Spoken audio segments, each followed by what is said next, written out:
This show is listener supported.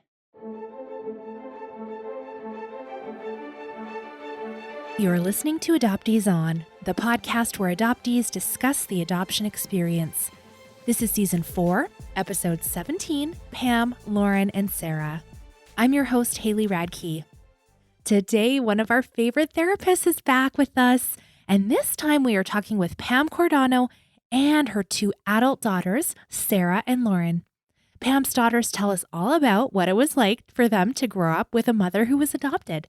We discuss how Pam chose to parent differently than her adoptive parents, what were some positive and negative things about living with an adoptee in the house, and what their family has done to build healthy relationships with each other, especially in the teen through young adult years. We wrap up with some recommended resources, and as always, links to everything we'll be talking about today are on the website adopteeson.com. Let's listen in. I'm so pleased to welcome back to Adoptees On, Pamela Cordano. Welcome back, Pam. Thanks, Haley. And we have 2 more special guests today, Pam's daughters, Lauren. Hi, Lauren. Hi. And Sarah. Hi. Hi, Sarah. Okay, so before we get to your lovely daughters, Pam, why don't you just give us a brief overview of your story so we can kind of reorient ourselves? I have a long history in my family line of mothers relinquishing babies. So my great-grandmother relinquished my grandmother. She relinquished my birth mother, and my birth mother relinquished me. So I was the first one in 4 generations to keep all my children, which is the 2 girls that are going to be talking with you.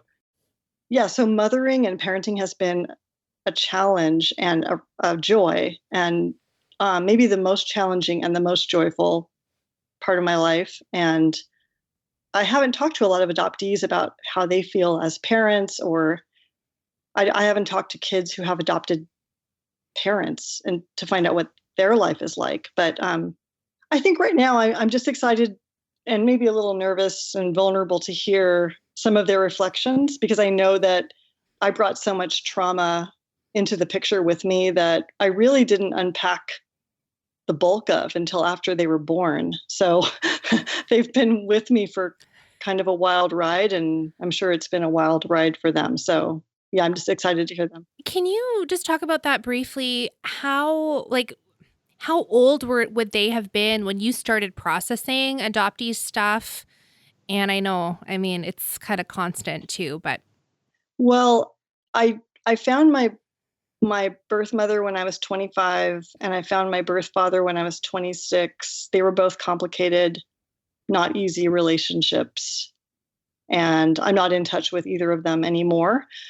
So my birth mother was in my life when Lauren was born 6 years later after I found my birth mother. So it was kind of sweet because Lauren was born, and my adoptive mother mothering wasn't really a natural thing for her as far as her personality and her history and stuff. So she didn't know how to take care of me as a new mother, but my birth mother did more so. So she actually flew out to California where I live, and she hung out with Lauren and me when Lauren was a newborn for 2 weeks.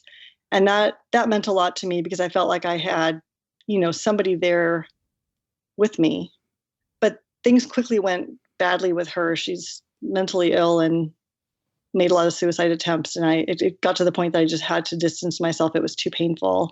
And my birth father was not around at all. So, in fact, he didn't meet the girls until they were in later elementary school.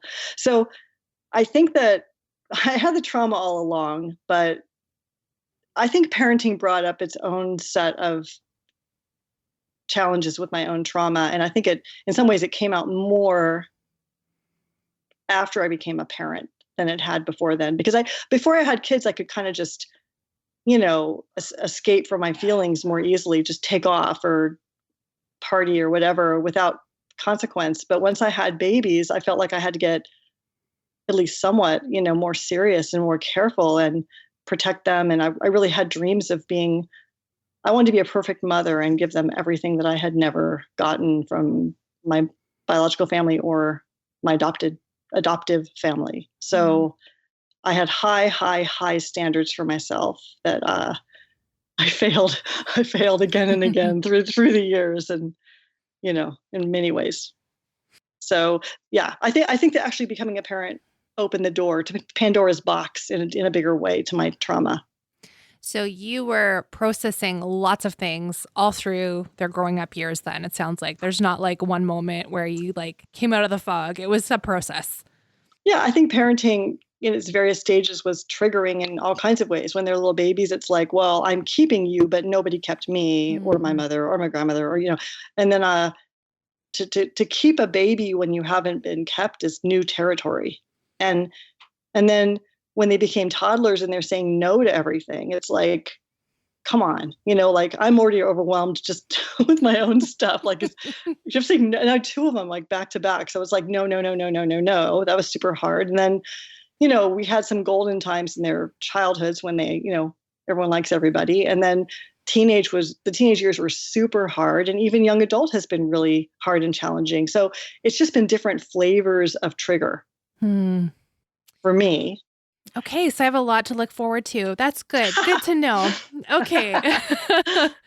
Lauren, I want to start with you. Can you tell me, this might be a tricky question to answer, but what has felt different to you about having your mom who's adopted and then your dad's not adopted, right? No, Okay. he's not. Okay, so you've got two parents and one's adopted and one's not. What are the differences that you could see without having your mom stay in her biological family? Yeah, that is a tricky question, just because it's all I know. But I will say that for my mom and I, my kind of big thing with her was feeling really intertwined with her, like with her emotions and her needs and kind of, I guess you could say, her issues. And so as I got older into adolescence, it was really hard for me to distinguish who am I versus who is my mom, So having thoughts, my self-talk, that sort of thing. It's like, is that my mom's voice or is that my voice? Just because I felt so connected to her. And I think part of the reason for that is because she was adopted and I was her first, kind of like blood relative that she kind of had in her life. So I think that there was like a really like a strong clinging action that kind of happened between us kind of because of that. Yeah. As far as comparing it to my dad, it's very difficult just because they're just very different people. I definitely was a mama's girl. And my dad and I have gotten closer as I've grown up and stuff, but my mom has been, the center of my world for as far as I can remember from my childhood. Sarah, did you have those same feelings of feeling intertwined with your mom? I didn't. Okay.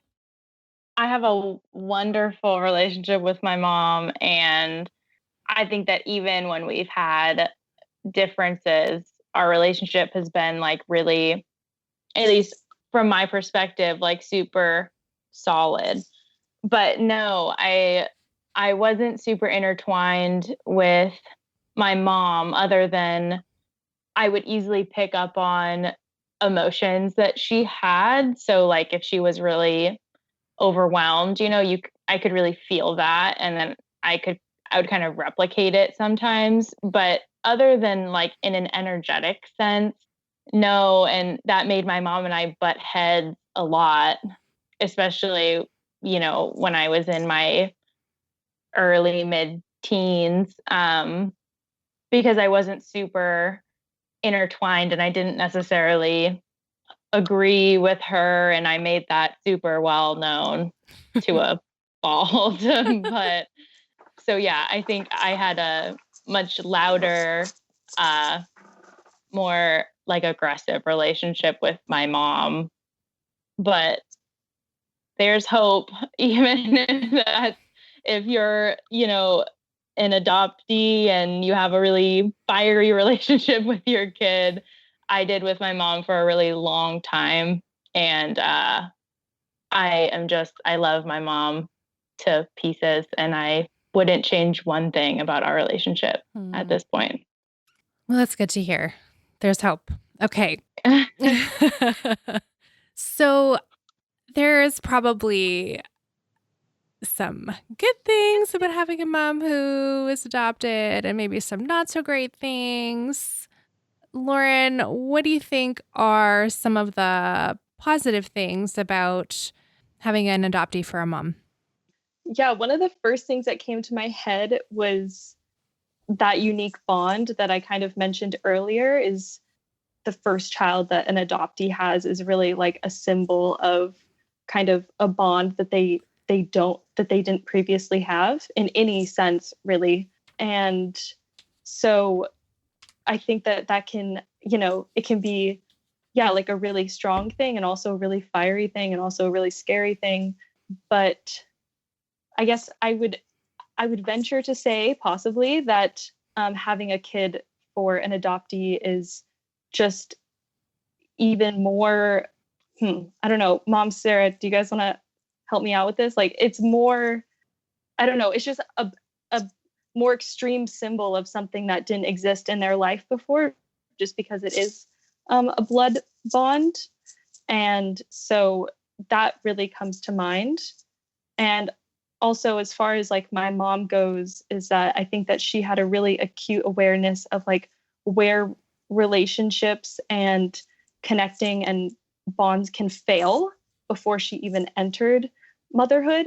And so, kind of moving through the different stages of parenting, knowing kind of where abandonment or pain or kind of like wounds or trauma can happen is unique, just because they've kind of experienced it, or she had experienced it before.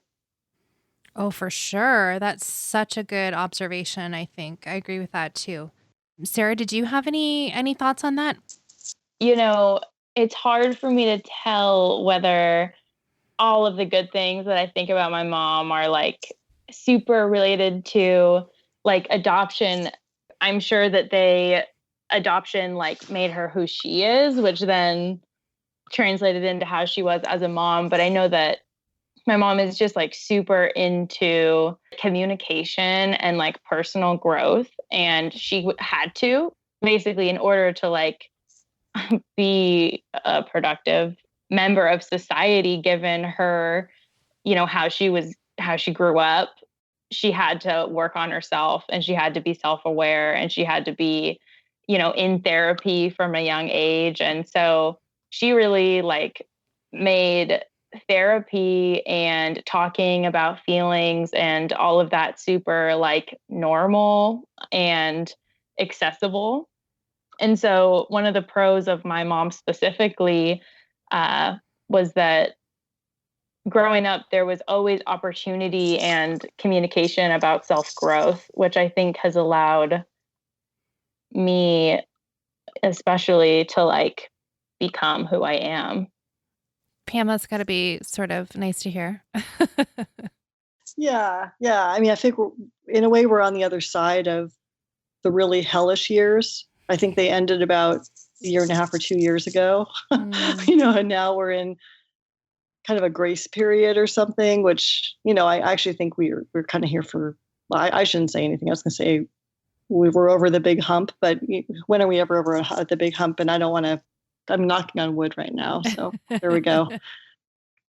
Okay. So earlier you were talking about some of the, hard transition, toddlerhood or teenagehood, and you being triggered and having all these feelings that you're showing. So Lauren and Sarah, you're experiencing that. So you're seeing your mom and all these different emotions and sometimes thinking like, what's wrong with me? I mean, I know my 6-year-old is like, what did I do? That was so bad, Mommy. I'm like, I didn't get enough sleep that last night. That's what you did. Sarah, why don't you keep going and talk a little bit about that? If you remember a time when your mom was like out of sorts and how you were feeling when that was happening, and if you remember a specific time or just in general. Okay, well, I want to share kind of a vulnerable for my mom probably, and not like highlighting her in her best light story. So first I'm going to share a nice story about her. She was like the funnest mom possible growing up. And for example, my fun story is in 8th grade, I got called out of class to go to the office to like leave school. And I thought, someone died or it was an emergency. And it was just like my mom in the office. And she was like, oh, like come with me to the car. And so I like went into the car and she was like, oh, we're going to the zoo today.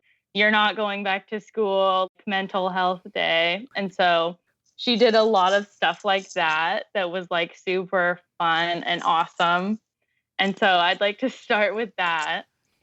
And in response to your question about how it was when in transition phases and just when she was really triggered in general, how it felt on my end of things is like my mom and I had some pretty like volatile fights, especially when I was in like maybe 8th, 9th, 10th, 11th, 12th, but like 8th through 10th was like, yeah, I was going to therapy, but it wasn't so productive. It was like I was going there to like have an adult be on my side. I wasn't actually growing. So before I was going to therapy to grow in that stage, we would have some like pretty bad fights. And, we would have a terrible fight and I would be like, oh, like, I hate you, you're a bad mom. And I would go there and I didn't understand how much that could affect my mom.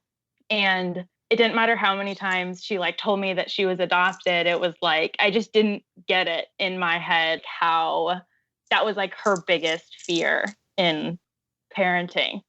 And so when I would say that in the moment, I like meant it, but then there was this part of me inside that was like, oh, I can't wait till next time she pulls me out of school and we go to the zoo. She's great. There was always that part also. And my mom, when she would get in really, she'd be really triggered and overwhelmed. I remember, this is my bad story. She told me one time, like, call me Pam because I don't want you to call me like mom anymore. Cause like, I don't want to be your mom. I remember like the way that she said it and like the whole intention behind it. Part of it for her was real and like absolute. And like part of her like was really there in a way that when I would go there, even if I said something super similar, it felt different. And I meant it different than how she meant it. And it's one of those things where there's just a disconnect when, I wasn't adopted, where I think my bond with my mom is invincible and we can get in horrible fights and I can say horrible things and like, it'll be okay. But for her, when she was like super triggered, that was just not where she was at a lot of the time until recently, probably. Right. There's a part of adoptees that genuinely believes that people we love could leave. Totally. Because it's happened. Yeah. Yeah. I mean, I think that was one of my many, I don't know what to call it, but vulnerabilities or flaws or whatever as a parent is I did not know where the line was really ever. So when if Sarah or Lauren would say, I hate you, or I wish I had a different mother, or anything like that, to me, that was like the fatal, that was like the death of me. It was like the worst thing they could possibly say. And to me, it was like Sarah describes, it was real. And I would go right down the rabbit hole and feel like I was worthless. Like there's no point to my life. Like if I failed at parenting, I was a failure at everything. Like if I couldn't fix this adoption thing and do right by my kids, to the point that they would say something like that, I was like an utter failure. So it was, for me, I don't it feels like thorough, like through and through, like whatever safety they have that they can like go there and not lose their whole world. I just don't have that safety inside of me. Like to me, it's the end of the world. Mm-hmm. Okay, Lauren, I don't want to like pile on your mom here. So do you have anything you want to add, another comment on it, on this sort of topic? I would say that my response to my mom when she was like really overwhelmed usually was to really try to meet her needs in every way that I could. So, I think I don't know what you might call it, a savior complex, masochistic, I don't know, but I would really try to, be there for my mom and like kind of soothe away all of her problems and all of the bad things that she was feeling. And I would do that in, a bunch of different ways, like not telling her if I was upset or like not being angry or trying to do everything that she said or, agreeing with her or those sort of things because, I just really didn't like it when I saw her upset. And so, I'm sure I'm almost positive that I did tell my mom, I hate you at once, but that was pretty like uncharacteristic for me. And yeah, I do definitely agree with what my sister and my mom said. And I think that it's maybe hard for adopted parents to understand how strong their bond is with their child from the child's perspective. So your parent or my parent, my mom is my life giver, like that bond to me is permanent and our relationship is never at risk in my mind. And so to have experiences where it's, at risk in her mind, and receive punishment from perceived abandonment, that she's feeling was definitely like kind of a paradigm shifter. And it could kind of be like, whoa, I would almost describe it as like culture shock. I just don't understand, I don't understand where she's coming from because to me, like she's forever. And so I can't remember any like direct experience of that sort of thing, but I can say that sometimes that was definitely, maybe it wasn't even something that she said, right? But even her body language or her attitude, could be perceived like that, oh my God, I ruined something like forever. Like, is there something that I did that's not fixable? And so to me, I responded in a way where like, I didn't feel like I had the space to be something that would be to do something that would be unfixable, so I really stayed near the center, my radius or my diameter like wasn't very far of how I interacted with my environment, especially around her. Can you keep on that sort of theme? And do you have advice for adoptees like me who are parents? I mean, how can we be better parents to our kids if we're so afraid of having this lost connection? And I mean, you sound like you're the peacemaker and you're there like taking care of your mom when, we as parents, we want to be the ones that are the caregivers. So do you have any advice for someone like me? Oh, I would say that I never doubted that my mom loved me. And so I think that any sort of action and body language and touch that really conveys love is always a go-to. And so even in those moments, I really never did doubt that she loved me. I just kind of maybe doubted like, what does our relationship look like from here on out or something like that.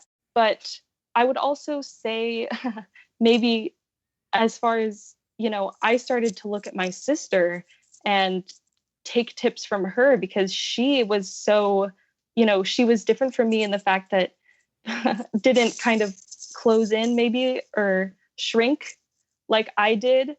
And so I think that just, like taking up space and then seeing what happens. So like as from my mom's perspective, I guess, is giving your child the space to, do the bad things or the say the hurtful things or, separate from you as a parent and find their own individual self, and figure out what their interests are and that sort of thing without, threatening that this is going to hurt our relationship.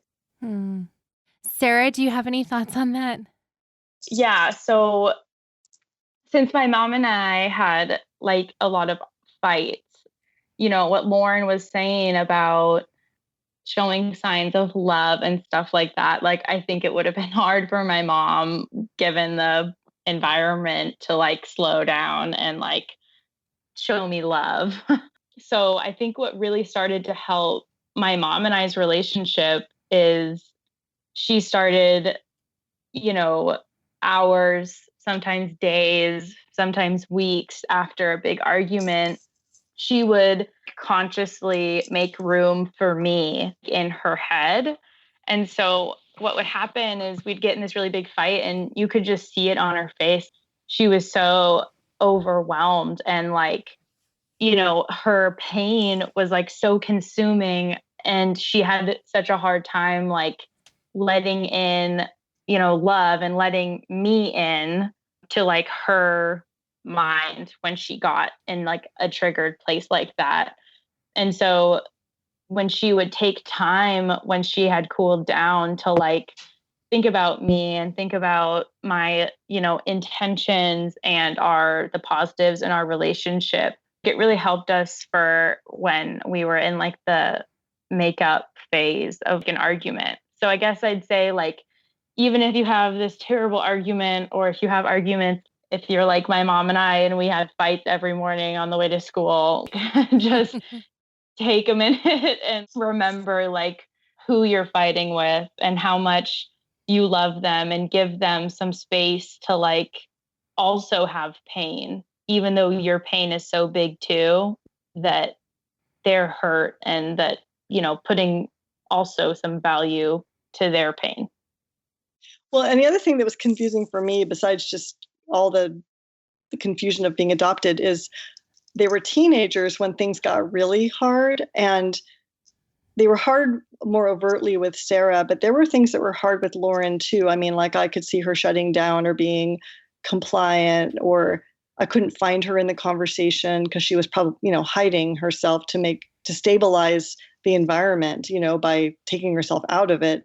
So, but it was confusing because they were teenagers. And so you hear so much about teenagers, and I was working with teenagers as a therapist in my office, but it was just hard teasing apart, like, what's adoption?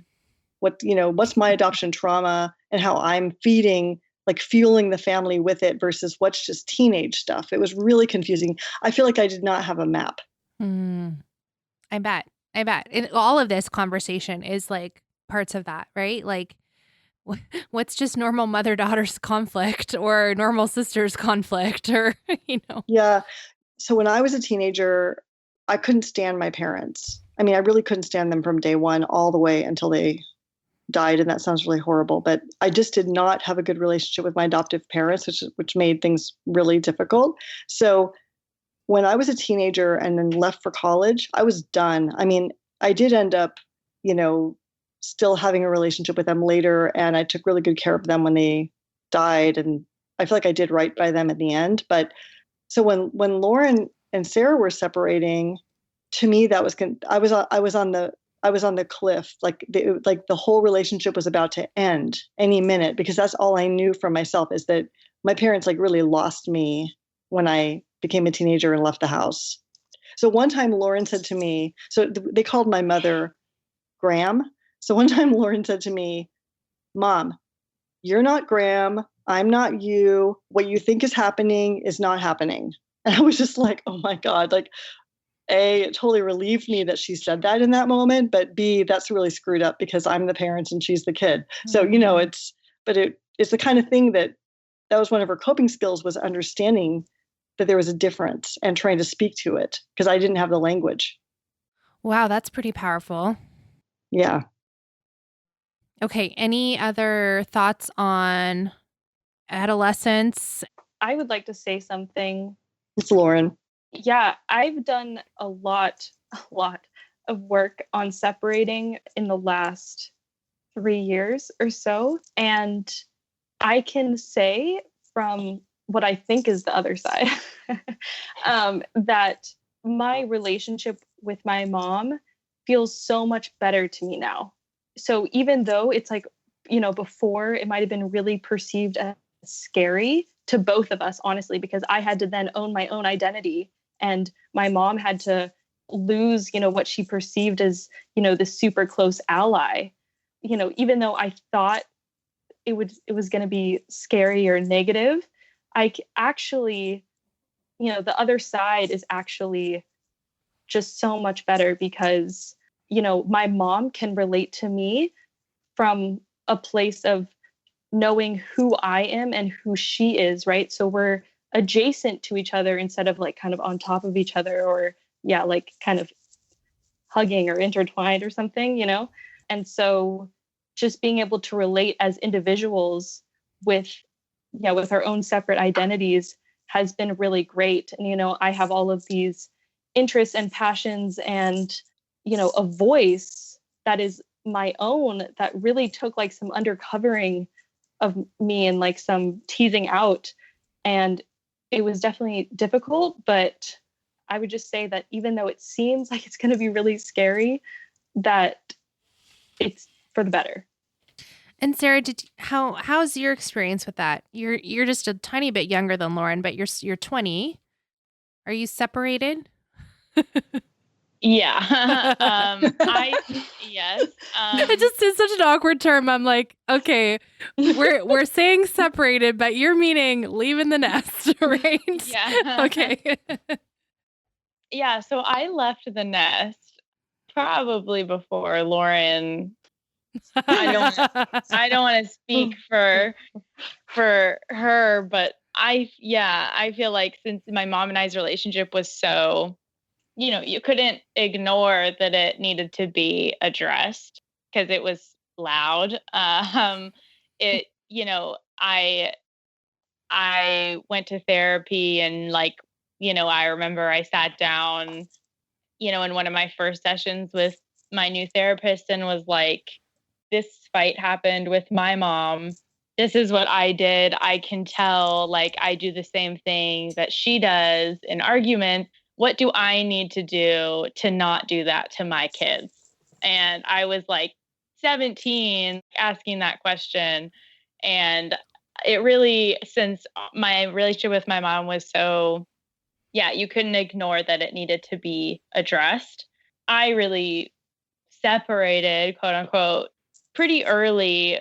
And I feel like now my mom and I have had some years, a year or two under our belt of just strengthening the way our new relationship is and working through whatever, comes up when we have an argument. And her and I haven't had a huge fight since, a long time. So yeah, I definitely separated probably earlier, before Lauren did. And yeah, I agree with Lauren that it changes your relationship in a positive way. You, this is an aside, but you guys just keep giving me hope, That's good. That's good. There should be hope. I adore my mom and that's good. And I adore my kids. Yeah. And I don't hate myself the way I used to as a mother. I think I've grown into having more compassion and room for myself to have made mistakes and to keep making mistakes. And just realizing that what's more important than mistakes that parents make is that they repair the mistakes. That's what really, I think, informs the kids and the parent of who they are and what's really going on. So I think repair is huge. Snaps to that. Well, you say that, and I think immediately of my adoptive family, and there's been lots of mistakes made, and I've never heard an apology ever. And so when my kids were teeny, and if I messed up, I would be like, I'm sorry. It's like, Sarah, I think you were saying that you went to therapy to be like, How can I not be like this? Right. Same, but a different situation. Yeah. So I think I love that, Pam. And you've talked about that before, about the repairing. I remember that quote from another episode that we've done together. Right. I had the same goal. I was going to be completely opposite of my parents. And the part one was keeping my kids. And then part two was going to be having an awesome family. And so when I started to realize that there were ways I was hurting my kids, in a way, forcing or pressuring Lauren to stay enmeshed with me and forcing Sarah to be taking this stand to preserve her own separate identity, I really felt terrible about it. I felt like, oh, my golden plans just did not work out, but like I said, now I have more room for that. I feel like it's okay. It's okay that I'm flawed. It's okay.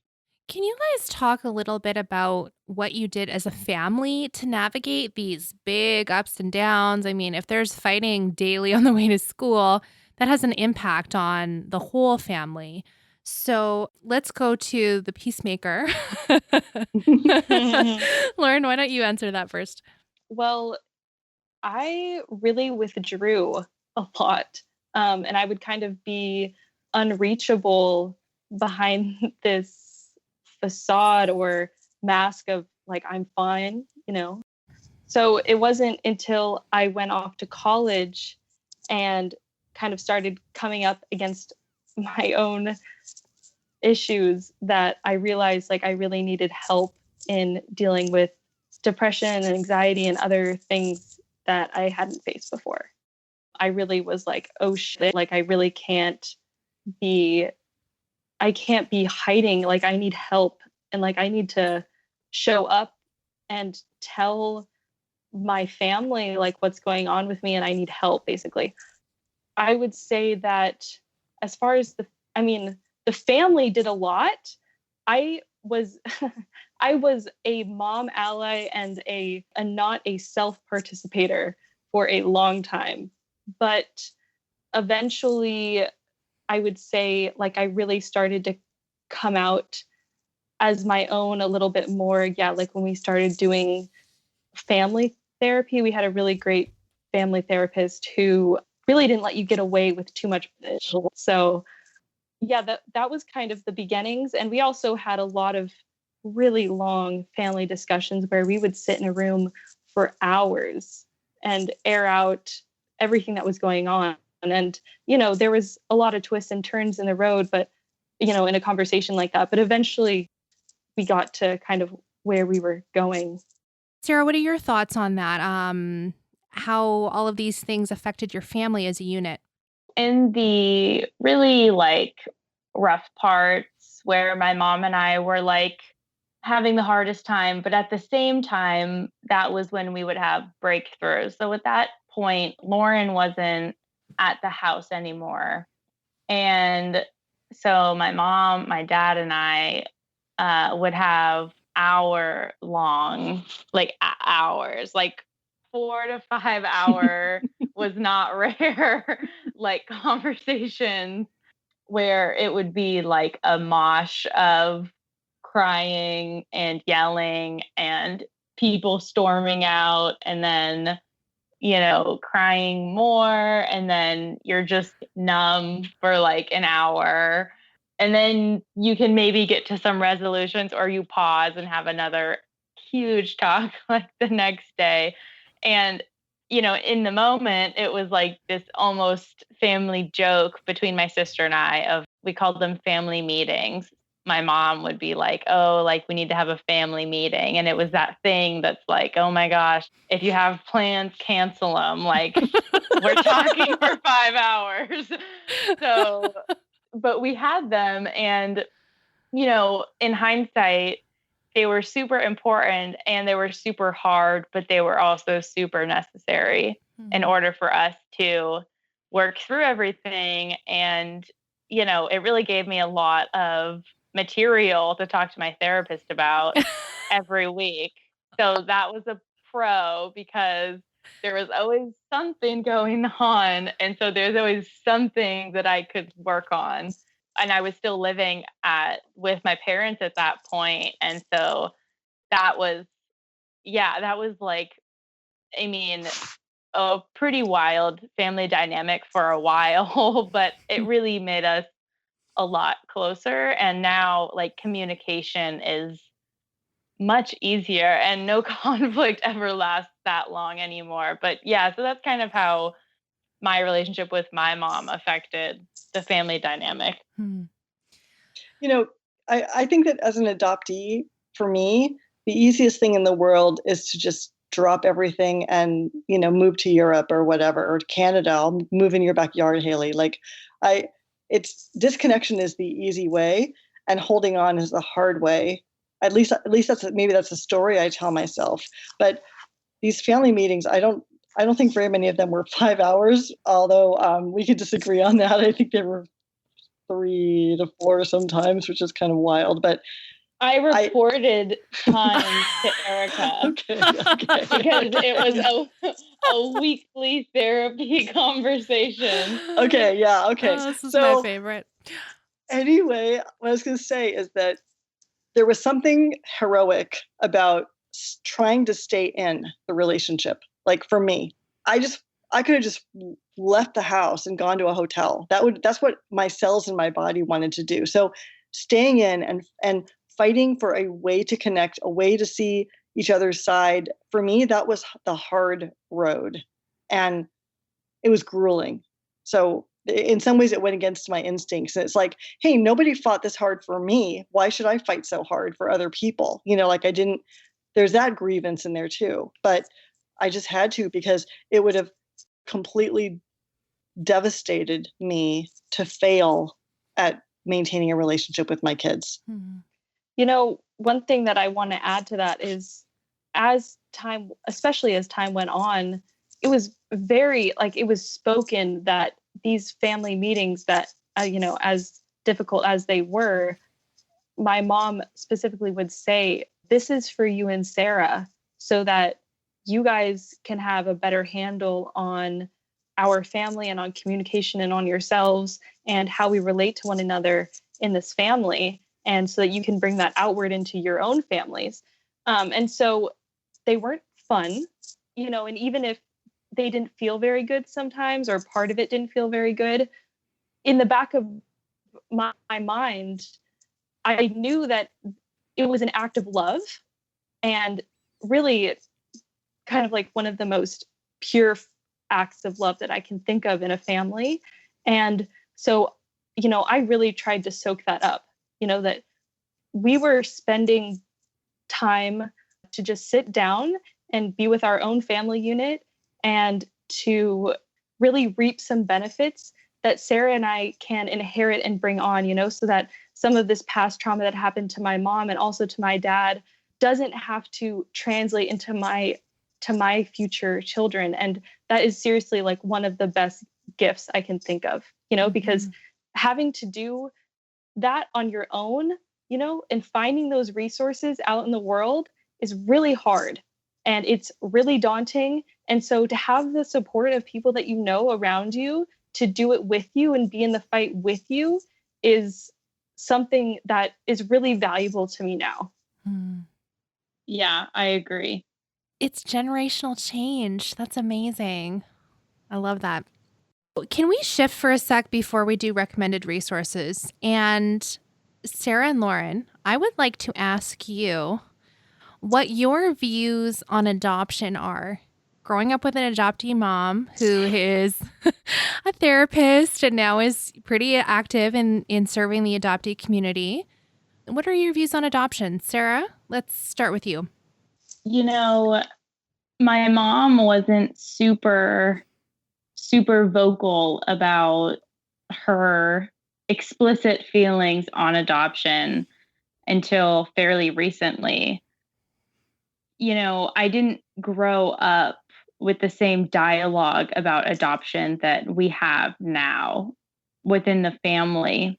But, I agree with everything that my mom says. And I think that her experience as an adoptee sounds super hard and painful. And it makes it even harder that it's like the way it's talked about is like so not accurate for adoptees. And so, I'm very into like justice and social justice. And so, I find it really frustrating, like what my mom and adoptees go through. And when I have questions that, come up for me, I'm don't shy away from asking my mom kind of like harder questions about it, just so that I feel like educated and whatnot. So, generalized, I don't think adoption is good. I think it's bad and it's hard for adoptees. And at the same time, like I didn't grow up talking about it like that necessarily. I don't remember talking about it all that much other than, my mom was adopted. And that was really hard for her, but we didn't talk about adoption as an institution all that much. So it just wasn't on my radar as like how big of a deal that it is until fairly recently. Mm-hmm.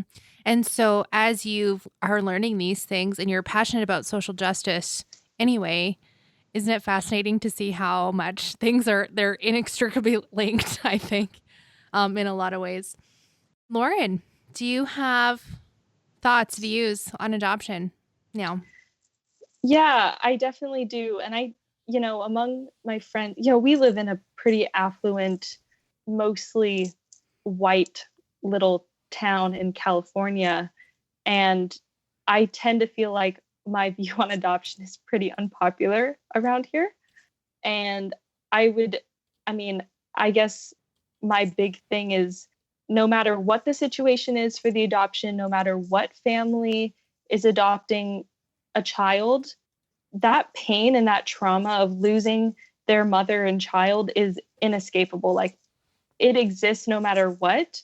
And I think that the best thing that adopted parents can do is acknowledge it and give it space to exist and really support their adopted child in kind of sifting through that. And I don't know, as best as they can. I guess that would be my main thing that I want to say. And it is a social justice problem, and I really understand that. And I do think that the rhetoric around adoption is kind of not great right now. And in my own life, I tutor mathematics. It's one of my jobs. And I have a girl that I tutor who is adopted. And I have some friends who are adopted. So I think running into adoption in other areas of my life, besides just from my mom, has actually just confirmed all of the things that I've learned about it from having a mom who's adopted. I don't know. I feel like it's a loss that this culture doesn't even have words for. Mm-hmm. That's right. Yeah, so true. Okay. Thank you, ladies. I think that was a really good discussion, and hopefully we're all good still. Oh yeah, we're all good. You know what? I love hearing you ladies talk about your mom and in such compassionate ways and understanding ways. And it's been interesting to me also to, think of Pam, she's a therapist. And so you got therapist, parent, adoptee, you got all of these things in your family dynamic. So that's thanks for the insider's view. Let's go to recommended resources. And I am going to recommend, I hope it's not too obvious, but I'm going to recommend that if you're able to, that you go to one of Pam and Ann Heffron's adoptee retreats. And there's always several coming up, and you can check with Pam for upcoming dates. But Pam and Ann explained all of their plans for their very first retreat in season 3, episode 15 of the podcast, where we talked about healing through creativity and community. And so if that is something that sounds of interest to you, and, we've talked a lot about how, our generational trauma it can impact our children even. So if healing is really important to you, if you are looking for community and connection, and in a really intimate setting with two of my very favorite people. I mean, I don't know if I can sell this to you any harder, but I want you to connect with Pam and Anne and see if this is a possibility for you to attend one of their retreats. They've had several so far. I've only heard incredibly positive, life-changing things. So that's my recommendation. And if you want to hear Pam and Anne describe a little bit more of what's going on, go ahead and listen to that past episode of the show. And then also, I know Anne has blogged about it, and some of the attendees have blogged about it before. And so if you connect with Pam or Anne, they will be happy to share more information with you. Okay, that's it for me. Ladies, what would you like to recommend to our listeners? Therapy. Hey, you're a therapist kid. You're biased. Family meetings are free. Yes, family meetings. But you have a therapist. Yeah. Maybe put a timer on it. You have a therapist at your family meeting. That counts as therapy too. Traumatized me is not a therapist. If my client saw me like that, they'd be like, oh my God, and they'd run away. I would also say, like, I know as a kid, I really appreciated hearing my mom's full story. And so just really understanding what happened to her, and kind of, you know, if you can speak to it, the different thought processes you have when different circumstances arise. I mean, that's just identifying what's happening, you know, can always be a good first step. Lauren, can I ask you a question about that? Sharing her story with you and processing some of those feelings, did that always feel safe for you? Like, I want people to hear that it's okay for them to share that with their children. And what age do you think would be appropriate for that? Oh, gosh, I can't remember a time where I didn't know she was adopted. There were some stories about my biological grandmother that I didn't hear until I was a little bit older, especially about my biological grandmother's childhood. But those are all really valuable to me now.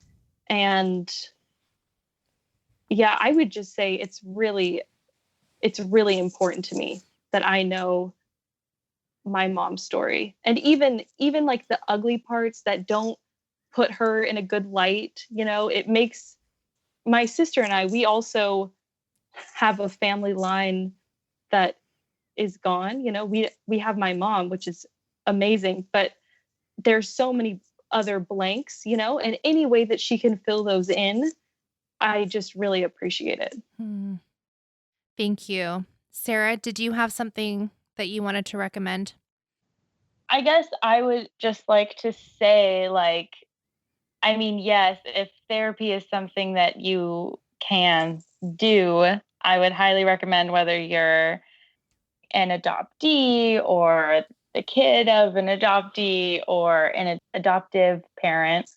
But if it's not, you know, I really think that the family meetings were very important for at least the communication aspect, where you create a common dialogue between each other or with each other. And so family meetings and just always like trying your best. I'd say that's the best thing to do.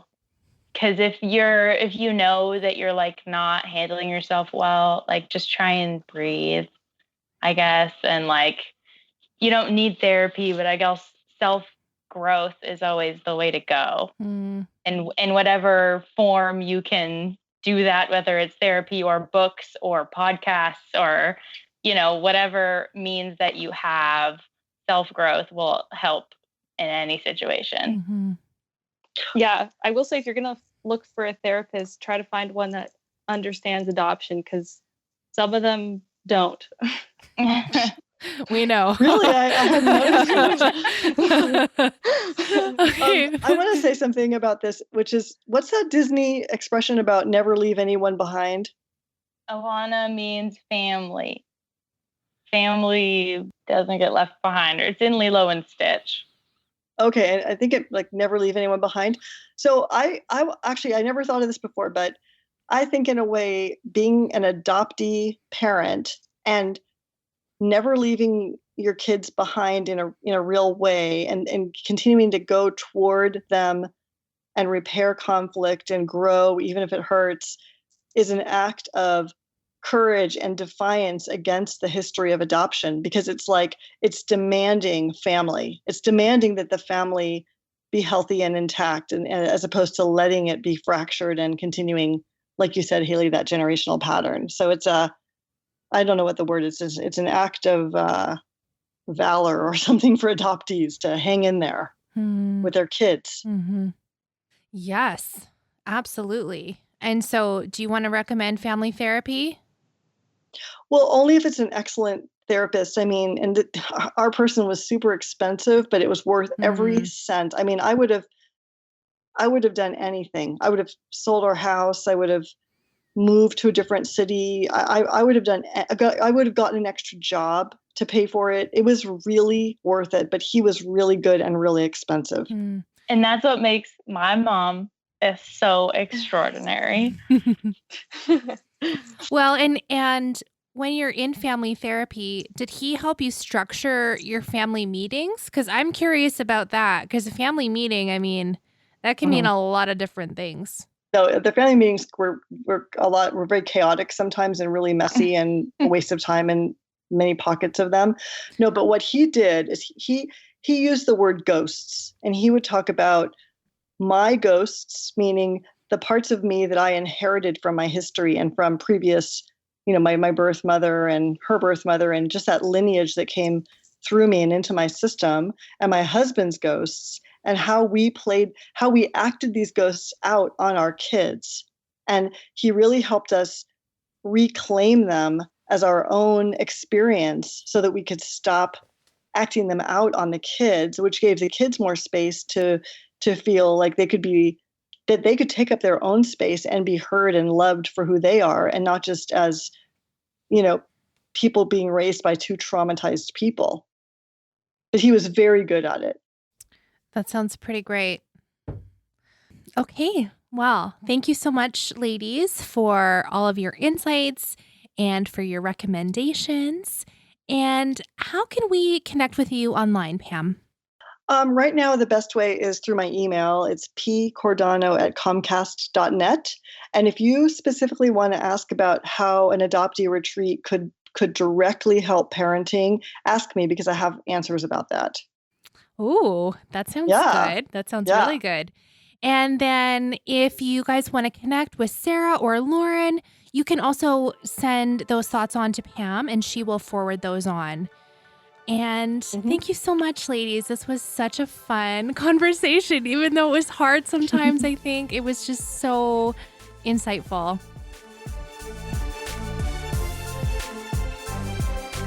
I wanted to let you know that we are just about to start the Adoptees On Book Club, where we are talking with Nicole Chung about her brand new memoir, All You Can Ever Know. And Nicole is in the group with us.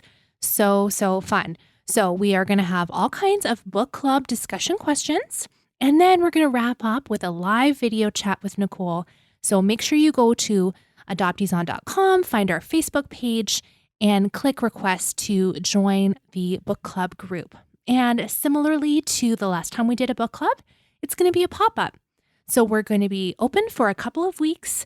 Then we will archive the group, and next time we are ready to do another book club, we'll open the book club back up again. I'm so excited to chat with Nicole and with you about her brand new memoir. So come join us. And as always, this podcast was brought to you by my very generous Patreon supporters. Thank you so much for supporting the show. If you want to partner with me, please go over to adopteeson.com/partner, where you can find the details and all the bonuses that you will get if you join me as a monthly supporter. Thanks so much for listening. Let's talk again next Friday.